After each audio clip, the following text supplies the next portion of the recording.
Welcome, everybody. So excited to have you join us today. Today's live stream is very special, as you can see by my guest. Super, super special. We're going to walk through how to start building digital twins for physical AI. And the focus is going to be on the essentials, what the learning path covers that we have, why it matters, and how to get hands-on super fast. As you can see, my presenter is the amazing Ashley Goldstein from our team, longtime Hello. community favorite and live stream veteran, I should add. Ashley, thank you so much for coming on today. Hey, thank you for having me on. You know I love these things. I mean, I'm really excited about today. I think this is going to impact a lot of people. We did release the learning path for digital twins. It shows how simulation, AI, and real-world data all come together. It explains why digital twins anchor development and testing for physical AI and how accurate physics, sensor data, and control loops stay aligned inside one workflow. Today, we're going to show how to launch environments quickly with Brev, which is NVIDIA's cloud GPU access, so you can use the Omniverse libraries without setup friction. You can spin up a workspace and just get to work. So hopefully you can use this as a clean starting point for new projects or to accelerate where you already have in motion. Ashley has an amazing presentation prepared. We want to take your questions and comments throughout. So say hi, let us know where you're watching from and what you'd like to learn. And we're going to try to stop at different points and take your questions and comments as always. With that, Ashley, you have the helm. The helm, yes, I'm on the throne. Hi, everybody. It's so good to be back on these live streams. If you know who I am, I used to do the Learn With Me live streams. Gosh, I feel like it's been ages ago, but it was probably just, I think it's been just, I did them for a couple of years, and now I just sprinkle in every so often to grace everyone's presence. But I wanted to introduce myself, just in case you don't know who I am. As Edmar said, I'm Ashley Goldstein. I am lead tech marketing engineer for NVIDIA Omniverse. So really what my job and what my team does is to take all of the powerful technology behind Omniverse from OpenUSD, RTX, physics, and simulation, turn it into clear, practical enablement that helps developers like yourself, OEMs, ISVs, actually use that stuff to help them build. And one of the things we build with these Omniverse capabilities are digital twins. And on tech marketing, we have our learning and development team. They've worked really hard to build this phenomenal learning path. You might recognize what a learning path is from our OpenUSD learning path. And now we've trained, and our robotics learning path as well, to help you learn Isaac Sim and Isaac Lab. And now we have a digital twins one, so I'll be sharing that with you today. But really, I kind of wanted to start on like, what is the point of a digital twin? I feel like this word gets thrown around a lot, especially in the era of metaverse, but you might not be clear on what the definition is. So I'm kind of going to start there. Before I start, I see this really, am I just seeing this on my side? I see this little chat in the corner now. I did not do, I think Amelia may have done that, but that's a new so feature cool. StreamYard has. You know, it's cool until it's not.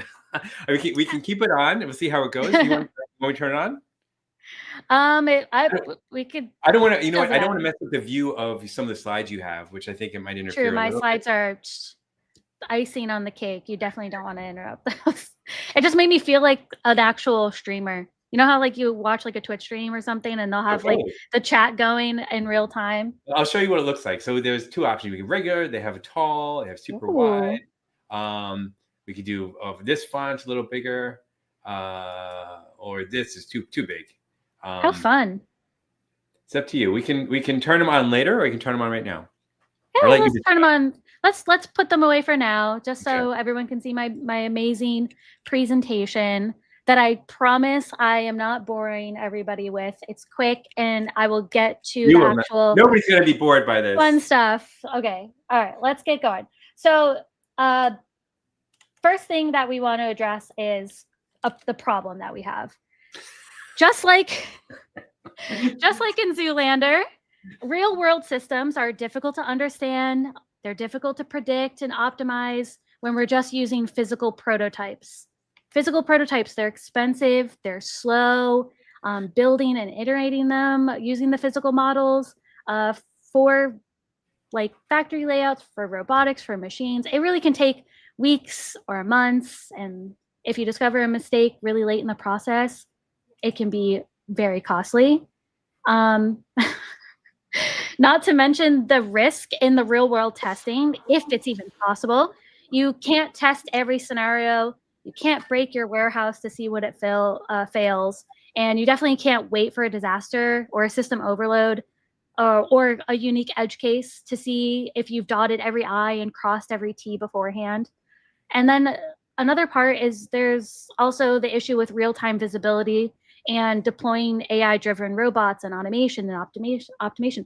All of that can be dangerous if it's untested, which you can't do in this little center for ants. So digital twins solve this problem. They solve the problem of understanding, optimizing, and predicting the behavior for these complex real-world systems without that cost, without that risk, without the limitation of the physical-only approach. But this also begs the question, what is an actual digital twin? And what does it solve in detail? So it's a term that's actually been used in manufacturing since the 2000s. It usually means taking 1D data from like IoT, IT and OT systems, combining it with 2D and 3D data from CAD, BIM, and reality captures, merging that all together to see to see this in a digital twin, like we see here in the digital twin of a ship in the Siemens Teamcenter X.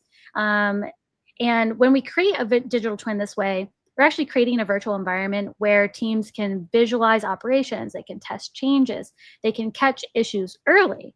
So instead of relying on static reports, these costly prototypes or the costly physical prototypes, developers can actually simulate different scenarios in minutes and make decisions that are backed by their live and accurate data. So this leads to faster planning, fewer mistakes, lower costs, and a far more resilient operation. Makes sense. That was one of our most popular demos, I remember, on the floor. Sorry.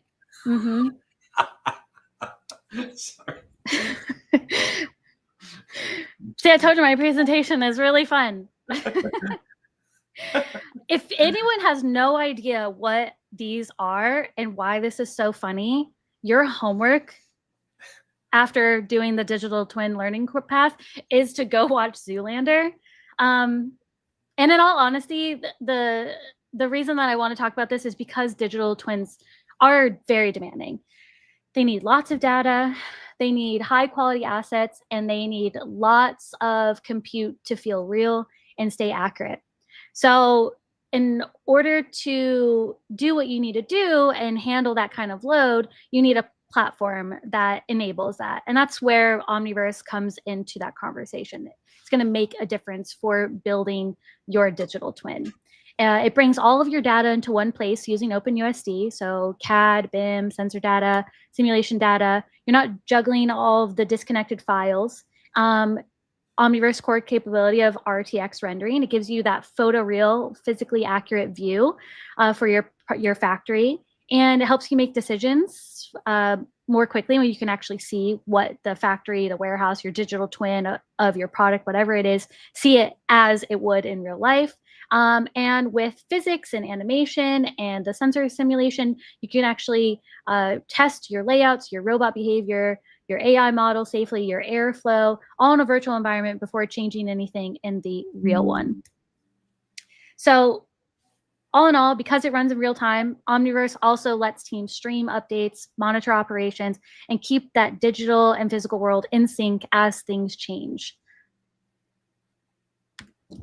So kind of getting back to the seriousness of it, sharing about what skills are needed in order to do this, because that's a very common question that I get when I'm on show floors, when I'm at conferences, when I do these brain dates at GTC. Like, what is needed? What do you need to learn when you are wanting to get into the industry of digital twins or developing digital twins? Even if we have powerful tools, we still depend on people, and teams have to be built with the right set of skills. And this does vary by industry, but most digital twin teams are built around these three core roles: a developer who has experience with Python, even with React and UI UX is important, especially when we're living in a cloud-driven world. A lot of things are done on a front-end scale, so understanding that full stack is greatly beneficial. A 3D expert who has experience with CAD, BIM, OpenUSD, materials, lighting, physics, animation, all of those combined. A team of experts, of course, in those areas. And technologists who handle all of the IT and OT system integrations, the data center stuff, the machine learning, developer operations, and data architecture. So these are like the core roles that you would see in a digital twin team. Now, these are often supported by our system integrators like Accenture, SoftServe, T-Systems, like all of this scales all the way up to the production workflow. But to come down to the role that is needed to get started with this, the good news is all of these skills are learnable. So you don't have to go back to college to go and learn these skills. You can actually just, you're in the right place right now watching this stream. We've started building these courses for you to help you learn how to build digital twins for physical AI. All of the courses that are in this learning path are built on the foundations that you need in order to contribute to projects like the ones I've showed, or that are in our examples and our tech blogs and our live streams that you see, and also teach you how to integrate libraries necessary to make that digital twin functionable. So today I'm going to walk you through one of those courses in that path and just show you how you can get started really on any machine. It doesn't matter what you're working on. Personally, I favor Windows, and a lot of these workflows go with Linux. And so I'm very grateful to have something like NVIDIA Brev. So I'm going to be showing you guys NVIDIA Brev and how to get started, and even doing one of the courses using Brev. There's even a little treat ahead also. So stay tuned for that. I will gift you all something for putting up with my Zoolander, I promise. Before we get into that though, let me just show you what Brev is, or let's quickly talk about it so you even have an idea. So when we're looking at it, it's not like a whole totally new concept. It's a web-based platform. It streamlines our access to all of the NVIDIA GPU instances on popular cloud platforms and create automatic environment setup and flexible deployment options. So it really enables developers to start experimenting instantly. You don't have to go out to your local micro center and buy something today. You can actually try something first. And we're actually going to be using one of their technologies called launchables. So if you are a frequenter in our community or our live streams, you've probably heard of this term before. Launchables are a part of NVIDIA Brev. They deliver pre-configured, fully optimized compute and software environments. And we created a new launchable called the Kit App Template Launchable, or as we fondly like to refer to Kit App Template is as CAT. So we'll call it the CAT Launchable. And Kit App Template is a sample configuration of Omniverse SDK for developers to quickly scaffold with all of the Omniverse core capabilities and libraries. So NVIDIA Brev Launchable just makes that even easier to scaffold much more quickly. And with that, my gift before I get started is you guys are going to get $20 worth of credit hours to your Brev account. As a gift for putting up with my Zoolander stuff. So before I get started, I wanted to just like distribute this and get you all going. In order to do this, you have, so there's some instructions on the screen on creating a Brev account. Go to brev.nvidia.com, use your email to make an account. Once you've created an account, you do need to click undefined. It will be at the top right corner of your screen. And that is so that you can create an organization. And you can actually have multiple organizations, and each organization can have its own difference in credits. So it's great if you're working on different teams that have different compute needs. So create an organization, and then you're going to navigate over to the billing tab where you'll be able to redeem your code. And the code is digital-twin-livestream. So do make sure you are putting it in exactly as you see it on the screen. Edmar, I believe we could put it in the chat as well. so people can copy and paste it. Okay. And there are 100 instances of this code. So if you watch this later, or if you are watching this later and not live right now, and you're like, oh shoot, I missed out, like 100 is quite a lot. I would say give it a try. We probably still have quite a few to give out. We did the same thing at GTC DC, and not all of the instances were used. So don't think you've missed out. You probably can still grab it. And it gives you $20 worth of credits, which is about 5 hours of time to use the CAT launchable. And that's way more than enough time to do one of the digital twin courses, especially the one that I'm going to show you today. And then, of course, it works. to We already do got that, confirmation it works. yay! Look how quick our viewers are. Yeah, that's awesome. I would demonstrate it, but then I'm taking one of the 100 instances. So I've already checked that it works, but I wanted to make sure you guys all get it. So digital twin live stream. And then last time you got $10 from the OB stream. Yep. So keep watching these live streams. Was giving all this money away for you to use Brev. Go to our conferences, go to our workshops at our conferences, and you get them there too. Like, as much opportunity for you guys to get up and running, we'll give it out. And then the launchable is there's a GitHub link for it, but that QR code that's on the screen, that will actually bring you directly to the launchable in Brev itself. So it makes it a little bit easier to deploy. So I'm gonna show you how you can do it from Brev today. All right, I'm gonna switch over here. So when we go to Brev, before we go to Brev, pause. Let me show you the digital twin page, because I want to make sure you guys know exactly which one I'm doing today and what is available for you to start learning after this stream. So this is the main page for the digital twins for physical AI learning path. Once you go here, it shows you all of the trainings that you can take.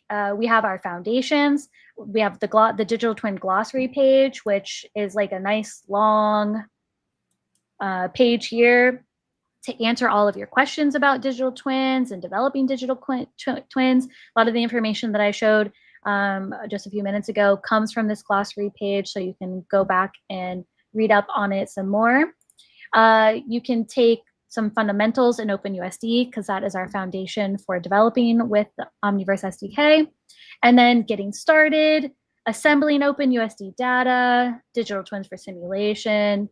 So lots of things to do with your 5 hours of Brev credits. Today, I'm going to demonstrate the assembling your first digital twin with Omniverse and OpenUSD. I'm not going to go through the whole entire course. It takes, I would say, like a little over an hour, 1 to 2 hours to get it done and do it well. So I'm just going to kind of like hit the really important parts for what you'll be learning in that. And all of our content is recently moved over to docs. So it'll bring you to this page here. This is right here in our docs, our documentation pages. So it makes it really easy for you to find the information you're looking for, or to hold your place in your course. Like, it's having this on docs is really nice. And it walks you through getting started, best practices, and scene optimization, and then even gives you some information on what to do next. If you're like, okay, I've learned all of this, like what's the next step on connecting this knowledge and scaling it up? So this is what I'll be demonstrating today using the CAT Launchable and Brev. Amazing. That's a great comment coming in throughout. So thank you everybody for the great chatter in the live chat. Perfect. Any questions I can answer before I move over to showing Brev? No, it looks like we have some people helping each other, which is great. I love that. Yeah, a question related to Brev about RTX Pro 6000. We'll have to check on that and answer in the chat a little later. I'm not positive on that, but well, maybe Amelia can check that. Yeah, I don't know for sure, but if you go through Brev, you can actually see all of the different instances they have. So I don't know for sure. Good question. Let's check back in on that. The last thing I wanted to shout out before getting into this is when doing this course, you actually get to interact with all of the assets you see throughout the course, which is great. You don't have to go find anything in your own. And we have partnered with Delta Electronics. They've been so gracious to give us a huge amount of machine assets to use in this course. So you actually get to use like real assets that real companies are using that come from a CAD to USD pipeline. Like, it's great. So shout out to Delta Electronics for letting us use their assets for this course. It's great. All right, for Brev, if you go to that QR code and you go straight to the CAT launchable, it'll bring you to this page. And you've already redeemed your points, you've already created your organization, all of that stuff. This is when you would then go deploy the launchable, and that's almost all you really have to do. It's using an L40S. So the L40S GPU, it's considered a universal GPU. So it does both compute and graphics combined. So it's like a heavy duty GPU, and it's actually quite affordable to use it on CAT or on Brev. So they have the price right there for you. That's why the $20 is more than enough time. It's great to use the Brev launchable to get this up and running. So when you click deploy, it will actually start to configure your environment, and you'll be brought to a page that looks like this. And it does take a little bit of time for the instance to be fully running. It has to run, it has to build, and it has to go through the setup script. And once this little area here, I'm going to make my screen a lot bigger. So this area right here, it will say completed, and that means it is totally ready to go. Now, if you are on a Mac, if you are on a Windows machine, if you are on a Linux, like all of this, this is all accessible to you no matter what machine you are. However, I do want to make note that if you want to do some development on the back end of it, if you actually want to get into the launchables, and dig deeper into the details of the launchables, you do need WSL on your Windows, the Windows subsystem for Linux, or you need an Ubuntu Linux system. But if you don't have that and you just want to go straight into actually doing the workflow with KitApp template, like all you need to do is scroll down and go to port 80, and then you click this link and it will open up a browser for you. So it will bring you to this VS Code instance, and this is running on the instance itself. This is actually where KitApp template launchable is installed and pre-configured. And you just go through like your normal KitApp template setup.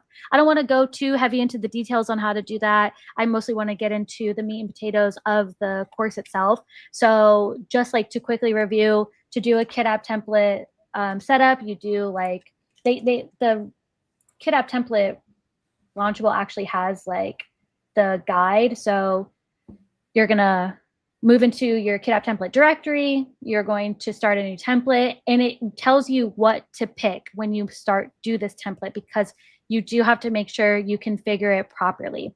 Use the USD Composer sample application that comes preloaded with a bunch of different extensions that make this makes this doable. Follow the instructions to set your application name. And then the most important part is when it asks you to add an application layer, you have to make sure you click yes and use your space bar on your keyboard to toggle the Omni default streaming Omniverse KitApp streaming application layer. Like, this is really important, or else you're not going to be able to launch your application using KitApp template launchable. So just wanted to like call that out. And then you build it, and then you launch with no window. And then when you launch with no window, it will say, hey, you actually, so it'll give you like a little link. When you open that link, this link is like kind of weird, because you'll see like a big white page, and that's because you actually need to go to this link here, and then like there'll be like a bunch of things after, and you just erase anything after .com and type in viewer. And then when you type in viewer, it will bring up your kit application. So as you can see here, I have it open. I have the scene open.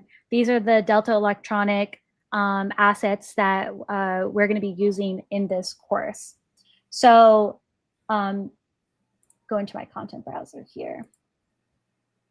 Cool thing is you can actually access your VS Code instance from your Brev in your Omniverse environment. So this is my VS Code. I have my kit app template. I actually have my all of my USD files, my materials, everything. I literally pulled from my local workstation and dragged and dropped it into my VS Code instance here on my browser. It uploaded. I created some pre-made Python files that we're going to review today. And then in my Brev, my cat launchable instance on Brev, when I go to my computer, I can actually find that workspace here. And then like I can interact with my scripts. I can load my USD files that I pulled from my local workstation onto this instance. So like it's really easy and intuitive and interactive. So just wanted to also point that out. It's awesome. All right.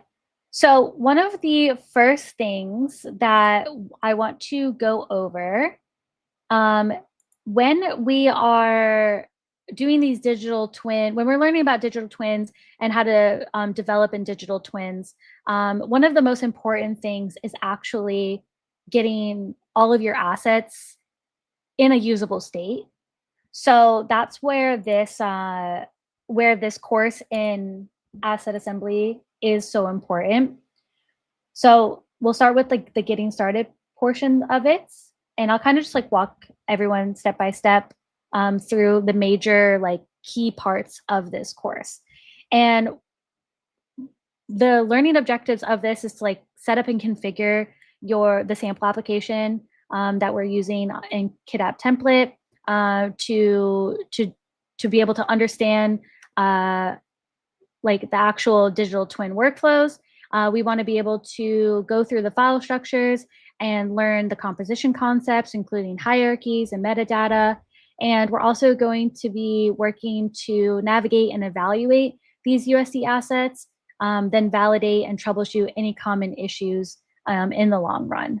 So I say OpenUSD a lot, and I'm sure this is not like a new term that everyone on the stream is probably familiar with, but OpenUSD is the universal scene description library that it was made by Pixar. You know the whole story. They open sourced it, and we have been using it as our base for Omniverse's core capabilities because it just aggregates and scales and allows us to collaborate seamlessly. It allows us to future-proof our work and just like a one-stop shop for where all of our assets and our materials and our metadata can live together.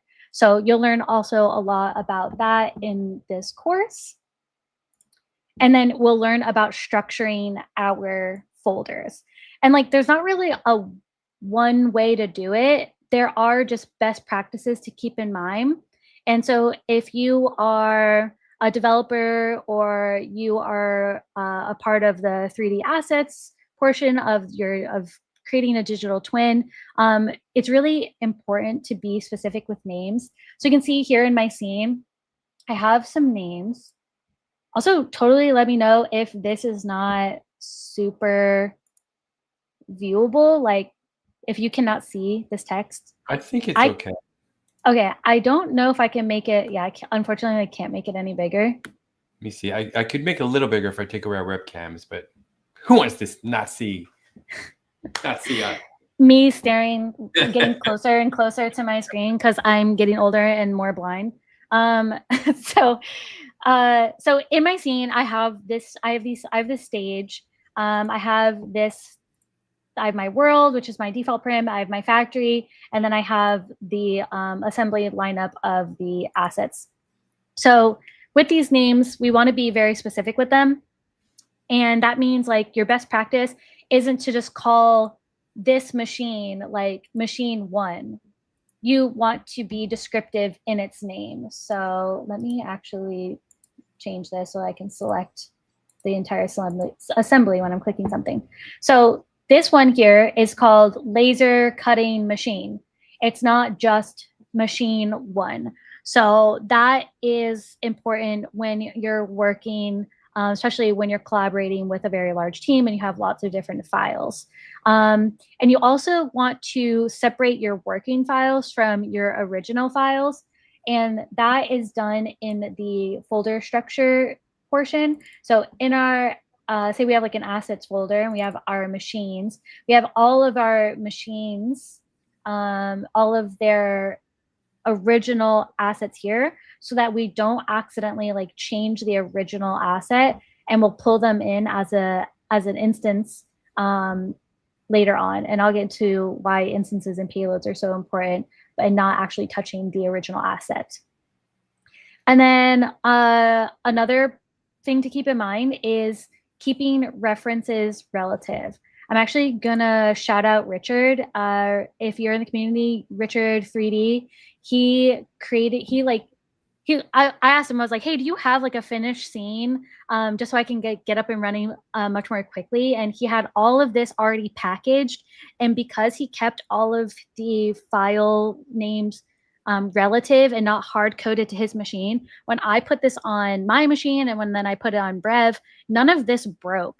Relative means that like when you look at the asset path, if you can see here, it's actually like, okay, this asset path is in the assets folder, not on like users, Ashley is the best / documents. Like, so if I send to somebody else, it's not gonna break. So that's what it means by keeping that relative. Really important. And do definitely let us know in the chat if you're having a hard time reading the text, and I can maximize it. Yeah, we can then get rid of our faces. Only if absolutely necessary, but yes. If absolutely necessary. Where are your frogs, Ashley?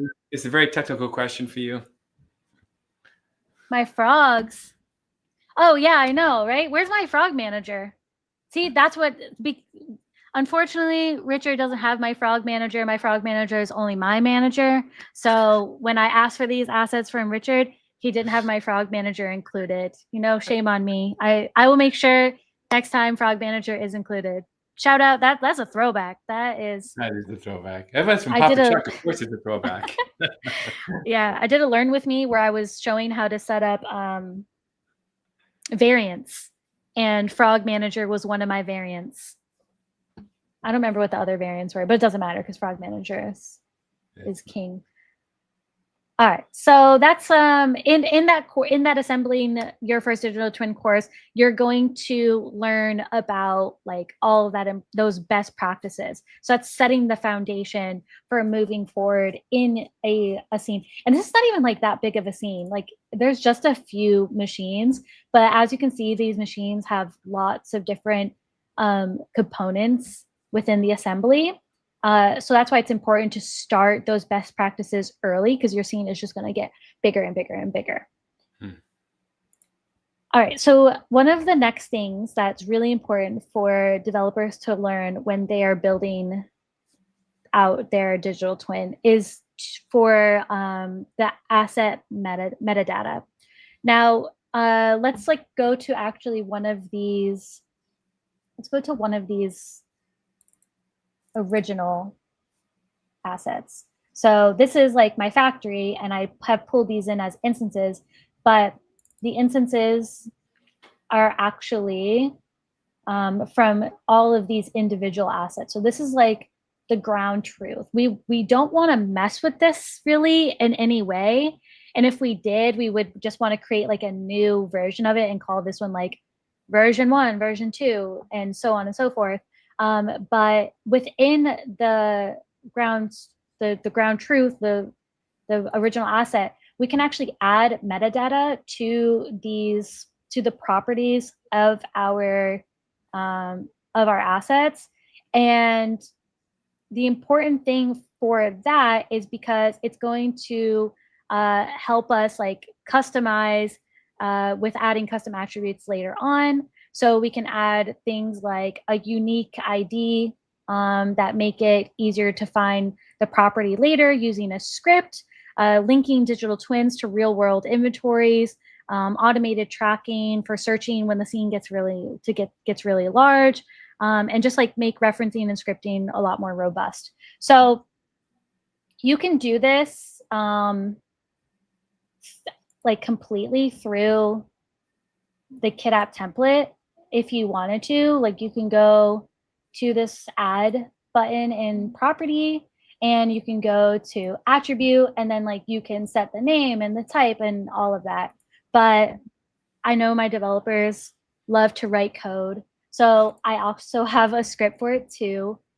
So it's so easy. I don't know if you guys can read this. I just went a little bigger, so I think they can.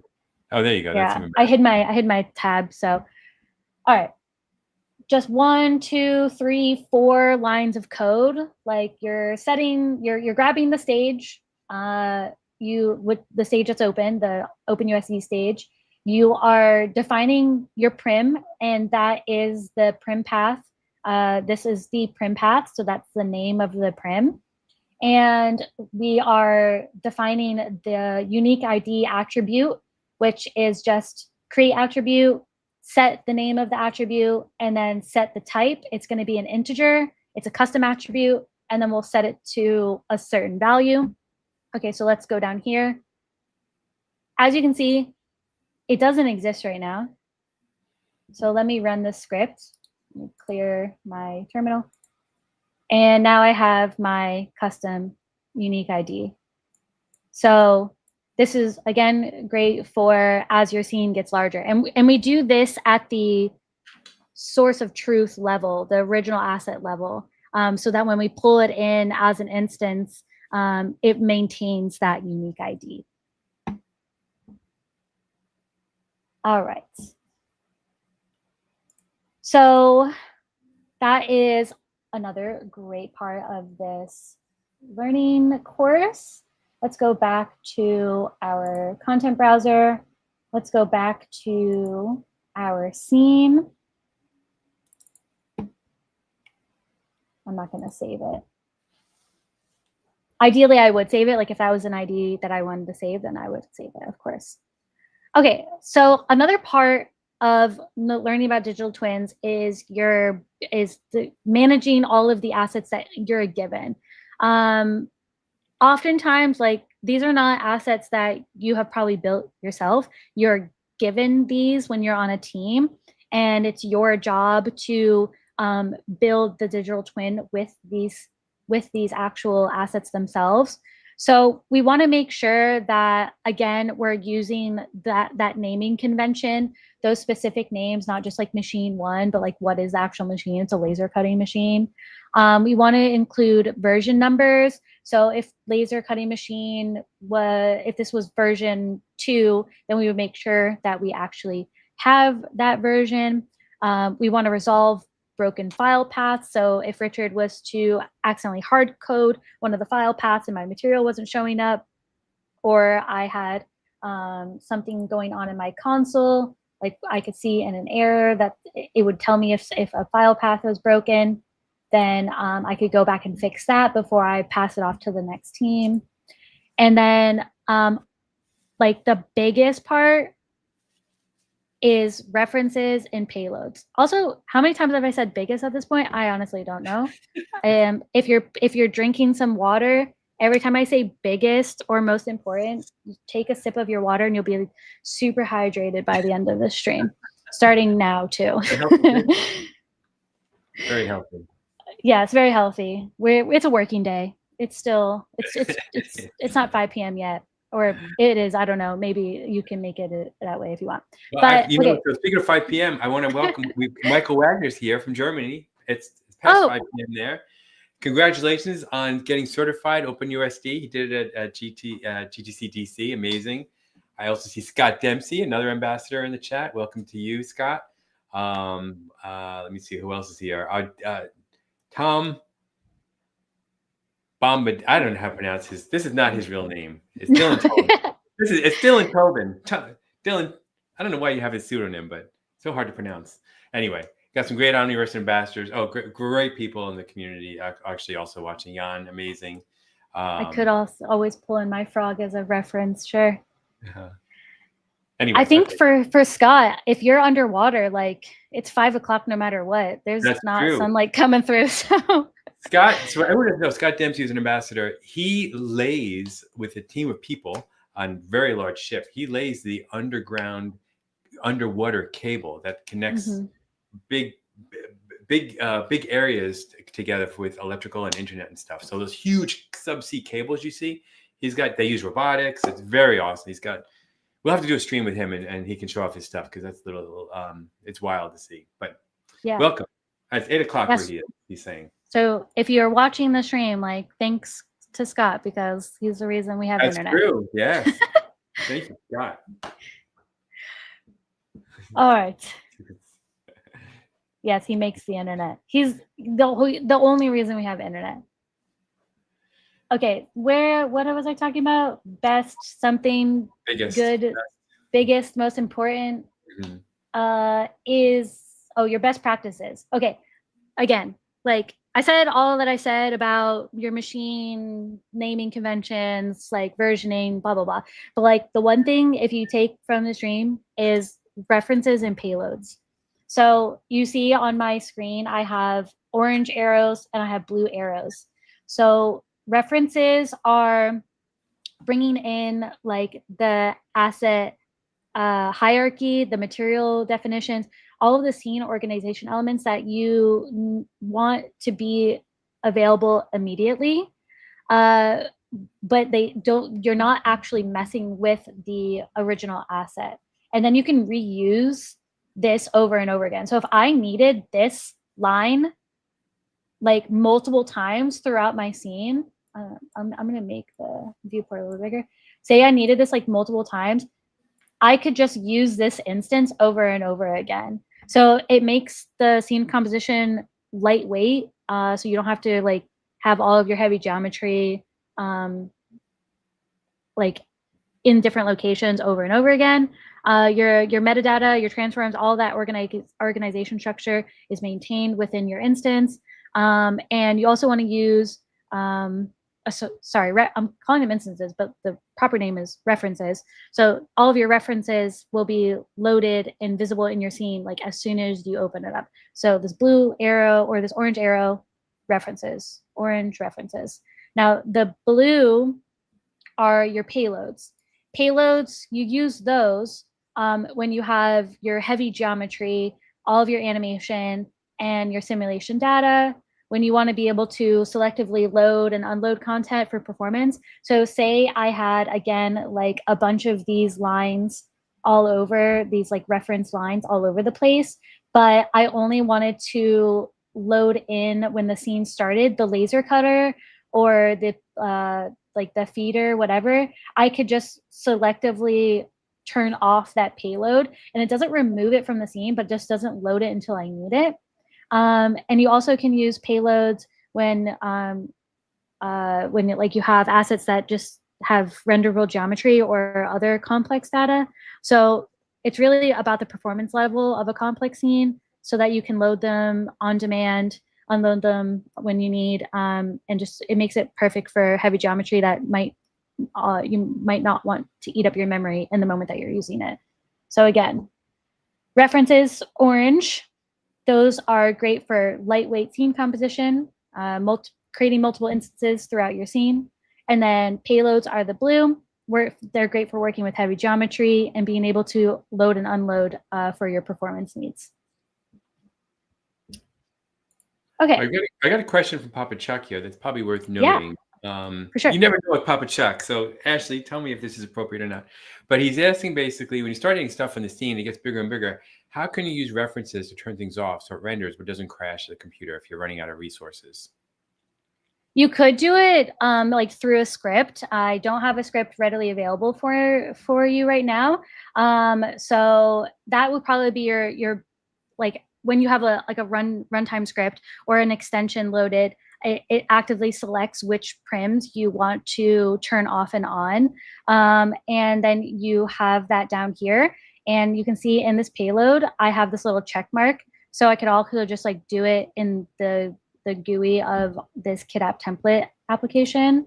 And there you go, have it right there. Gotcha. See, load and unload. Absolutely. Yeah, great question. Thank you so much. You know, I do these so much, like I forget sometimes how involved running this is, and how much does someone interact with the USD file completely programmatically, how much of it is done like just through Python, or do people use the USD Composer sample application? Like a lot of this is, there's so many different ways to do it. So it's good to highlight like those options. Yeah. Okay, so once we get through the different best practices for all of your assets, you also want like a centralized material library. So the reason that we say that is because we have opened up scenes that aren't optimized, and like the biggest thing we do, again, take a shot of your favorite drink, water probably, if you're at work. And the biggest thing we do is like go through and optimize materials, because someone will have like 30 metal polished, because they'll just keep pulling it in from either their local machine or from the materials library, and they just keep like drag and dropping the materials into their scene, and it just like keeps creating it. So when you have your materials, it's best to keep them in their own little folder. So I have my assets, I have materials, and then we have like their own USD. And these have all of the materials actually hosted right here. And it's one of each that we need. So we can reuse like plastic black and plastic red without having to create another instance of it. And what you would want to do, say you have like, you have all these materials, you also have lights, you also have, what else goes in scenes? Materials, lights, like, you know, just a million assets, whatever at this point. So the best thing would be to like rename these. So doing it just here, I would like right click and click rename, and then M underscore. And then I would do that for all of these. So when I'm quickly going through my stage, or if I'm traversing the stage, especially through a script, I can like quickly find anything that starts with like M underscore and know that is my materials. Those are all my materials. Great advice. We have a question here from Tom Bombattles, aka Dylan Tobin. Is there a way to only load the base X form instead of all the children prim under it? Good question. I'm 99% sure the answer is yes. If someone's watching it and knows in the chat, let us know. Otherwise, we'll get back to you on that, Dylan. Yeah, doing it programmatically is the easiest way to do it, because then you can just grab the prim path. So let's go on a tangent real quick.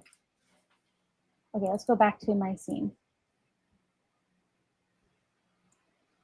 And I have this reference, and then have all of these payloads under it. So I could write a script that says to load in CL6 line full, and then all of the payloads that are under it, I would traverse the child prims that are underneath my reference here, and then have like all of the payloads unloaded by default. Look at that. Look from the chat from Michael Wagner, Omniverse Ambassador. I'd use payloads for that. So yes, exactly. There you go. So bring it in. So have it as like you have your reference, and then all of the children of that reference are payloads. So then you can programmatically load and unload either all of them at the same time or just one at a time. And that's like, so they don't each come in as a reference of the the actual asset itself, they come in as a payload so that you can do the load and unload. Yes. Great. Thank you. Good question, Dylan. Yeah. Tom, Okay. whatever your name is. Tom Dylan. Dylan Tom. Tomlin. We'll just combine them. I have to ask. All right. So we're talking about materials, and again, like just using like M_materials, L_ rectangle light, like keeping those naming conventions again is like another best practice. Okay, so let's move out of best practices and into configuring your custom attribute. So I showed you guys the adding like an attribute for like a unique ID, and that's to help you as your scene gets a lot bigger. But say you actually need a custom attribute within like a specific asset in this scene, you can you could do the same thing. So say you want to add like a production line asset, and this is because we want it to be like, okay, this is a part of the electronics assembly line. So we could go to, so we'll do the PCB router. That will be a part of our electronics assembly line. And we would go add attribute. But again, I really love doing this in the script editor. It's just really easy. And I have my scripts saved. I actually created my scripts in my workspace. So like all my scripts are here. And then in my Brev instance, I can just like go and I can click like file open. And then my script editor saves all of my scripts here so that I can just keep reusing them. So like it's much more, for me, it's much more quicker to do this than to like go and find it in the stage and like click in, add attribute, whatever. So saving myself time is really important. So we have this script, and this is actually in the course as well. So this is not like a custom thing. Like you can go copy and paste this script from the course.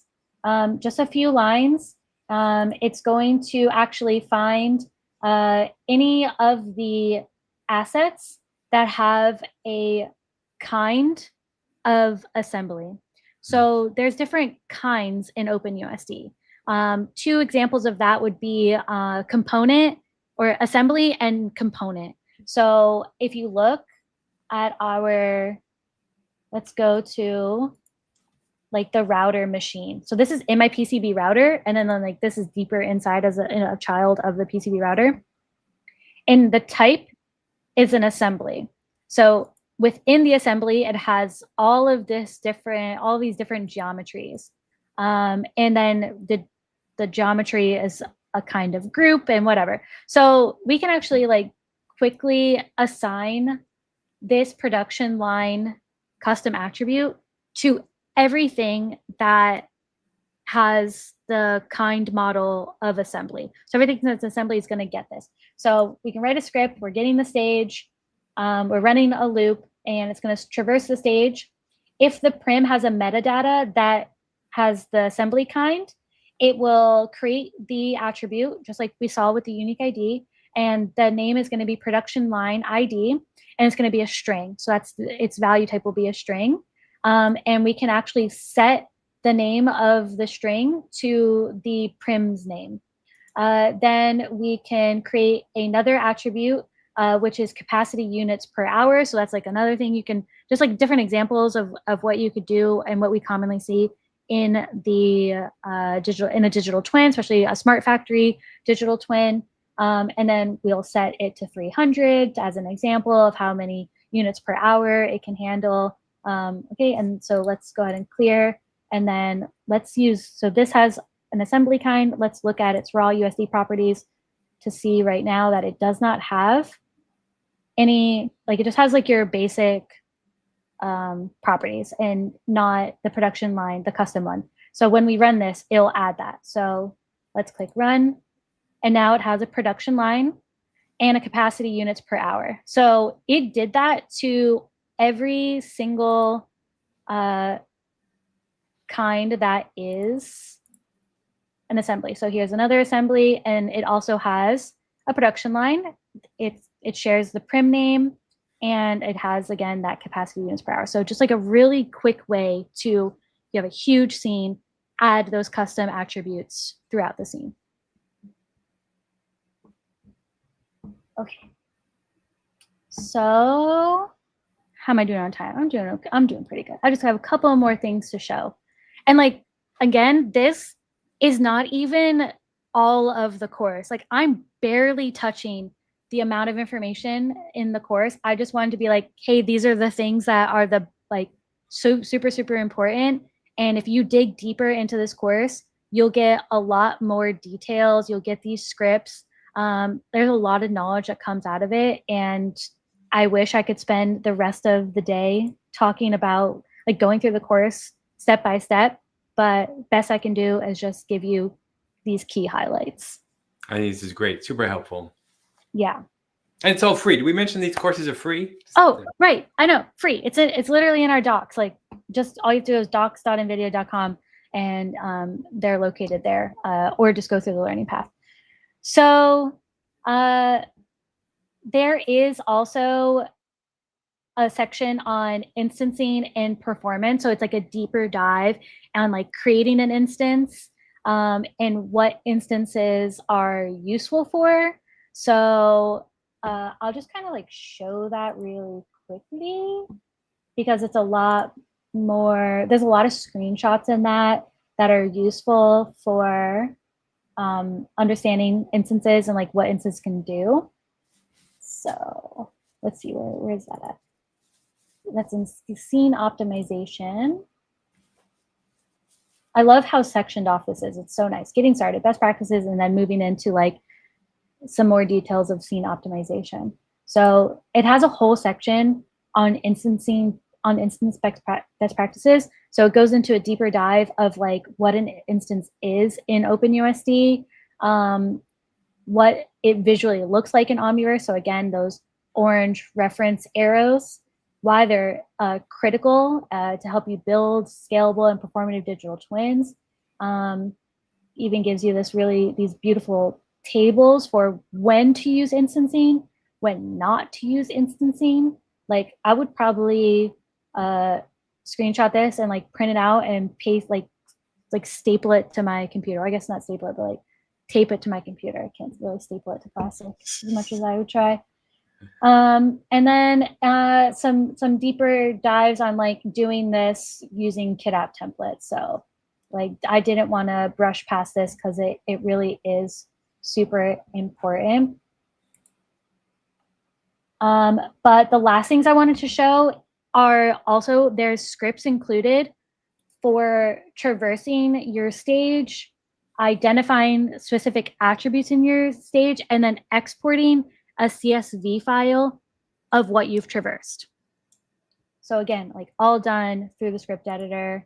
Super awesome. I saw someone say the script editor is underrated, and I really, really agree. So in the scene optimization section of assembling your assets in your first digital twin, there is this stage traversal script. And let me make this look a little bit bigger because this is going to, there you go. Awesome. And I will get rid of my little side there. Okay, it should be better. And I do love the pretty stage, but like as much real estate as we can get.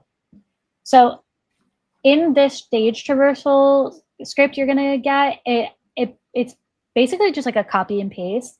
You don't need to change anything, and it's gonna traverse like all of the different prims in your stage. It's gonna get the path, it's gonna get their type, and it's gonna get their kind. So we'll just run that. Depending on how big the stage is, it can take a moment. This is not a very big stage. And as you can see, like, it's running and it's taking a second. So just keep that in mind. Like, it does take a little bit, maybe like get up and go use the bathroom and get yourself a snack while you wait for this if your scene is really, really big.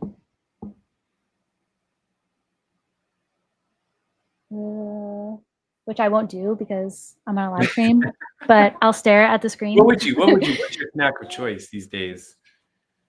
I'll be honest, I'm not a big snacker. Really? I'm a meal kind of person. Uh-huh. So But if I had to pick a snack, I do love me some Cool Ranch Doritos. Ooh, that's a good one. That is a I good buy one. my son like the family size pack because he's a teenager and is eating me out of house and home. And he totally like, so he'll come in with the big bag of the family sized Cool Ranch Doritos, and he just like, I'll be like on a meeting or something, and he'll just like show them to me, and I just like, I grab a, I grab a handful and like put it on like a whatever I have in front of me. Sometimes just like on my like mouse pad. Terrible. I promise. What a My coincidence. desk is Amelia clean. has it on her desk right now. It's the same one. Oh, that's why Amelia and I are friends. That's why she's done on camera. Which Amelia will be on here soon, I promise. We almost had her here today. Okay. Hopefully I didn't freeze it. If I froze this, I'll just like, I could just refresh it. It happens. I've had my instance running like for a while. It could be. Apologize, Shane. I'm using all of our Brev credits. That's okay. And what we'll do is at the end of the stream, we'll have Ashley show that slide again with all the information with the Brev credit for. Yes, I definitely do that. So okay, I'm just gonna refresh because. Okay, sounds good. We also have, while we're waiting for this to come up, just a quick reminder that we've got the Isaac Sim Isaac Lab study group happening every Wednesday. If you're watching this live, it kicks off in about 30 minutes on Discord server for Omniverse. I put the link in the chat. So that is a great opportunity to dive into Isaac Sim and Isaac Lab if that's your thing, with a bunch of like-minded folks from the community. And I think, what did Scott say earlier? He said, today we are looking at Tom Bombattle's papaya scrolls from Mount Vesuvius. CT dataset, 1.5 million voxels, and how to visualize neural nets inside Isaac Sim. That's a mouthful. Try to say that sentence. That's today.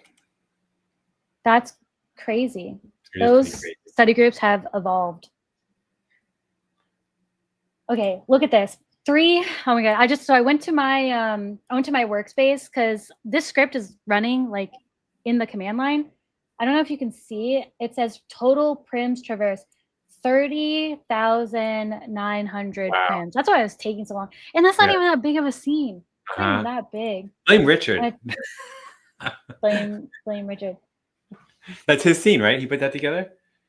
Well, kind of. So Delta Electronics like gave us all of these assets. He did put them together for me into a nice, beautiful scene. I wanted to show off his he had an upgraded version. I wanted to show it. He is so good at creating beautiful renders. Okay, beautiful I'm gonna kill this, and I'm gonna okay, hold on. Let me run my window again. There you go. Another fan of Richard in the chat. Yes. I don't know if anyone clocked this, but my kit application is called Not a Center for Ants. I couldn't leave that. I had to make sure everyone know. Okay, so what I just did is my window was turning white. I don't know. Usually when you refresh it, it will fix itself, but that doesn't always happen. So I just came back to my workspace. You know, when VS Code is spun up from the Brev launchable, I get this workspace, and then I can actually come back and just kill the application, and then I just rerun the launch command with no window. I pick my streaming application layer, and it's going to run my application. So this is I built it everything, and then I'm going to open it in browser and let that link load before I change it. Okay, so I'm sure other people would run into the same problems. This is going to be helpful to them too. Yeah, so remember, after the .com, we erase everything and we do viewer. Okay, got my app back. Let's go back. I bookmarked my workspace, and I'm gonna go back into this one here. Really, what I want to show one more thing. The script, the stage traversal is really cool, but there is another script that's included in the course, and it is export CSV. So say you traverse your stage and you can traverse it for all of the prims, which as you saw takes a while, or you can traverse it for very specific ones like, hey, do I have how many safety cones do I have in my stage? There's actually a script for that included in this. And then this next script is saving all of that in an actual CSV file. So say like I have a unique custom attribute, like the one that I showed, the production line one, I could actually like target that attribute, and everything that has that attribute, I would export into a CSV file. So like, let's just like pick. So let's say everything that has the attribute visibility, like I'll just delete these. I don't know if this is, how visible is this? I'm trying to make it a little bigger. It's so hard to read. If anyone's struggling, I'm sorry. I'm in the target attributes part of the script, and I just, awesome. Okay, so I deleted it, and I'm typing in visibility. I'm gonna save. Oh, I guess I don't need to save it. But so now it's just gonna like traverse the stage. It's going to grab everything that has the target attribute visibility, or it could be a custom attribute, and it's gonna export it to a CSV file. And my CSV file will show up in my workspace because that's where I targeted the, like you see, like my file path. That's where I targeted it.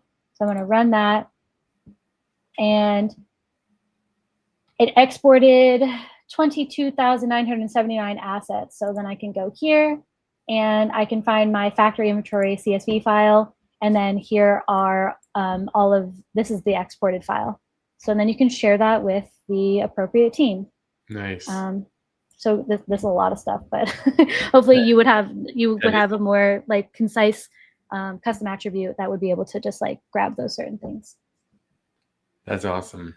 Okay, again, like I know it's a lot, and that's not even all that you can get in this course. And so that's why I wanted to share with everyone like how important these courses are. They're free. They teach you what you need to know for your getting up and running and contributing to these digital twin teams, because these digital twin teams like need more than one person, and they need a variety of different experts. And so if you're still like, hey, how do I get started? Like that's what this learning path is for. Pick the training that's best for what you want to do. Once you finish that training, go to what's next at the bottom of it, and it will be like, okay, now go to learning about like translating CAD to data pipelines, advanced USD authoring, and then go get USD certified, SimReady asset creation, physics simulation setup. Like it'll bring you to the next thing you need to know. Amazing. I think this is so helpful. I think it's great. Let us know if you all out there watching, if you're finding this helpful and what you'd like to see us cover next. Speaking of next, actually, you've got something really cool planned for next week, back to back. Yes, I do. I'm going to put this back on the screen in a second, but I wanted to share this. Excuse my terrible screenshot. I was trying to do this really fast. So next week, November 25th on Tuesday, 12 p.m. Eastern Standard Time, we're doing a Ask Me Anything. And I've wrangled one of our solutions architects to be my subject matter expert. I know a lot, but he knows a lot more. His name's Anthony. He's so knowledgeable. He's going to be on Discord for an hour. It's all text-based, answering all of your questions about this exact workflow. So if you have a question in the chat and I don't get to it today, or you want a deeper dive on it, go join this next week. Ask your question now, and then we'll have it ready to be answered live at an event. Or if you're not sure of your question and you want to show up and ask your question at that time, like utilize this time. It's going to be fun. This is the first time we're doing this. I actually came up with this idea. I think it's so much fun. People are familiar with AMAs on Reddit. We have not done one on our Discord server. If you don't know where our Discord server is, here you go. There it is, right over our faces. Discord.gg/NVIDIA Omniverse. Oh my God, it's horrible. It is so easy to get to, and this is going to happen next week. I'll be there. Hope everyone watching joins us for this one. It's going to be really great. So yeah, you get to see Ashley right before Thanksgiving again. Yes, right before Thanksgiving. So again, all of this was done using Brev, using the cat launchable. Here's $20 for free using digital twin livestream code. Take a screenshot of this, use the QR code to get to the launchable directly, or just use the GitHub. There's instructions on how to translate the GitHub repository as a launchable, so you can do all of that. And then like the last thing before we do the very end, someone had like a really good question. It says, it's from Victor. It says, do you write all scripts by yourself or use some kind of library for a beginning? There you go. This is all done with OpenUSD. Some parts include the Omniverse library integration. Like if you saw, I had like import omni.usd, and that is just to streamline grabbing like a stage or creating an attribute. But it's all documented in our documentation using OpenUSD. Go do the OpenUSD learning path. It is a great foundation for getting started with all of this.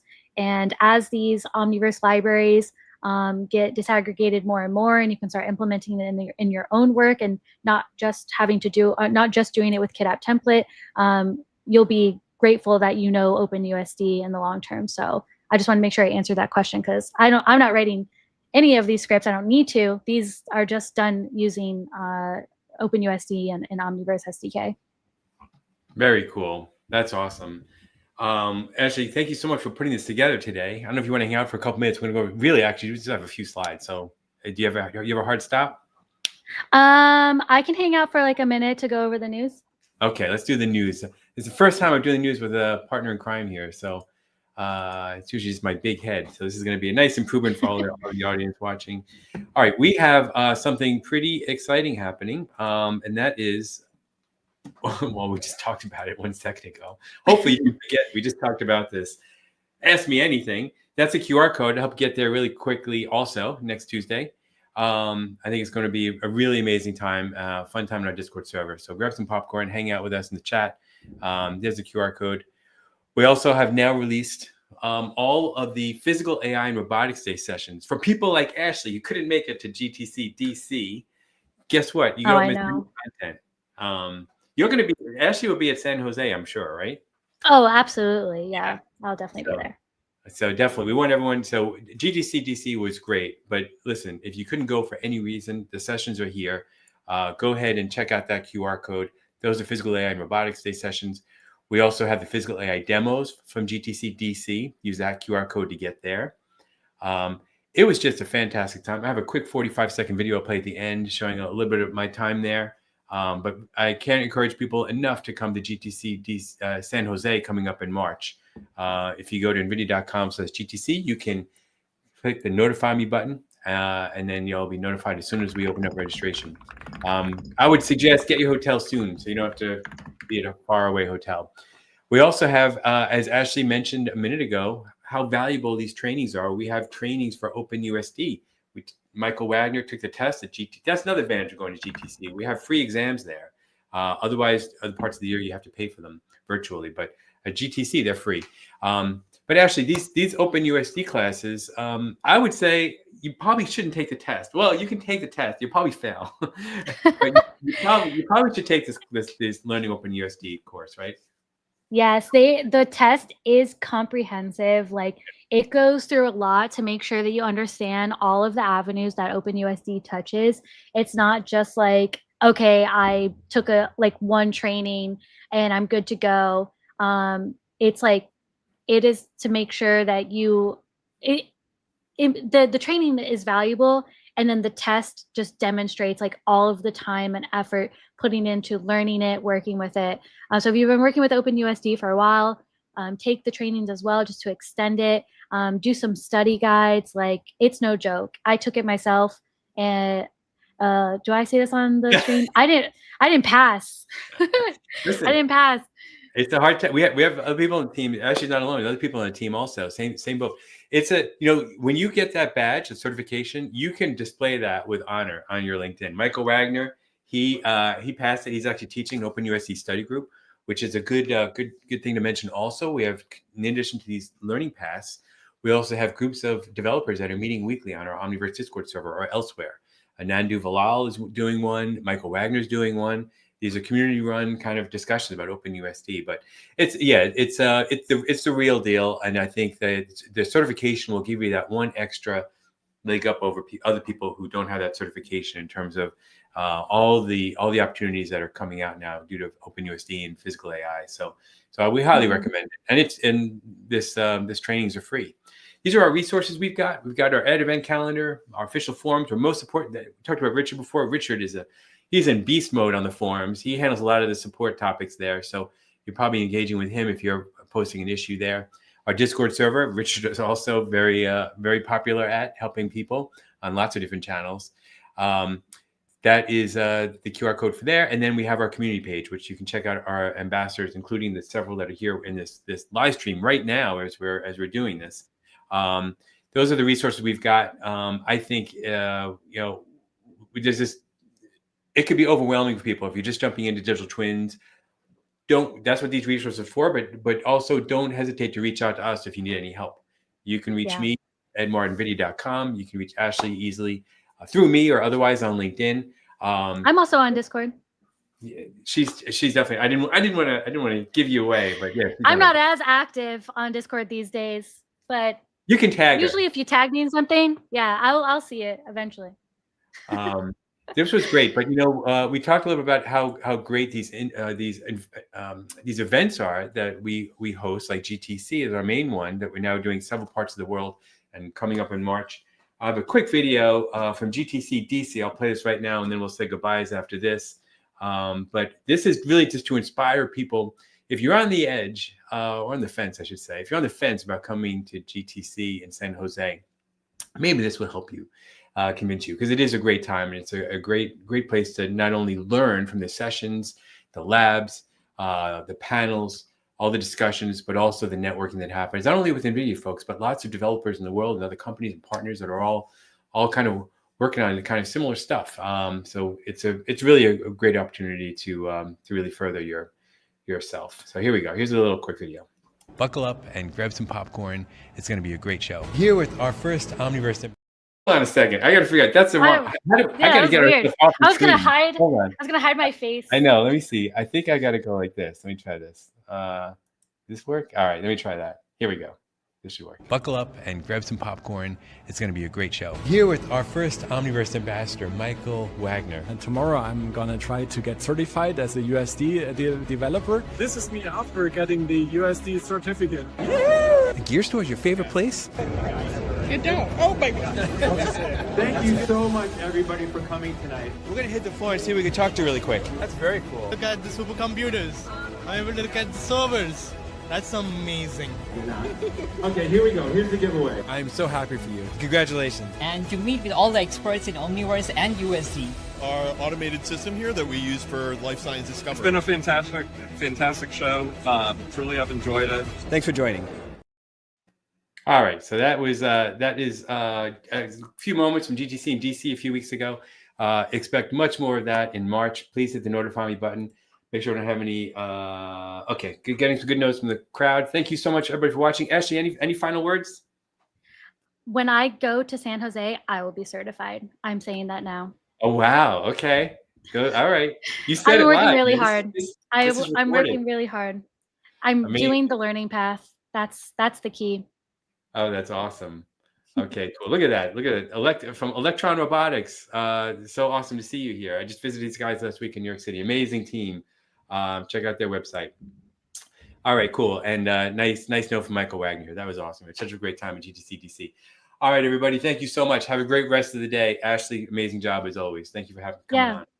Thank you for having me. Bye, everybody. Bye.